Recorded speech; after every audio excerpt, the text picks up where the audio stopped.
Hi అండి, నేను మీ హేమాక్షిరావు.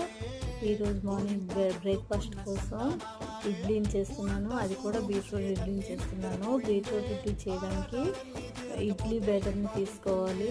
అలానే బీట్రూట్ ఒకటి తీసుకొని దాన్ని ముక్కలుగా కట్ చేసి దాన్ని గ్రైండ్ చేసుకోవాలి. ఆ గ్రైండ్ చేసిన పేస్ట్ని ఇలా ఇడ్లీ బ్యాటర్లో మిక్స్ చేసుకోవాలి.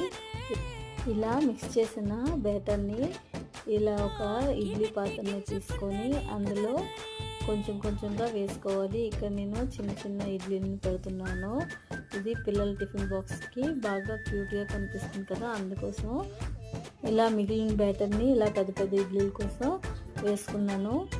ఇలా తీసుకున్న తర్వాత ఇలా స్టీమ్ పెట్టి ఇందులో పెట్టుకోవడమే. ఇలా పెట్టి ఇది 10 minutes వరకు బాయిల్ చేస్తే ఇడ్లీ రెడీ. ఇడ్లీ పుదీనా చట్నీతో బాగుంటుంది. వీడియో నచ్చినట్లయితే లైక్ చేయండి, సబ్స్క్రైబ్.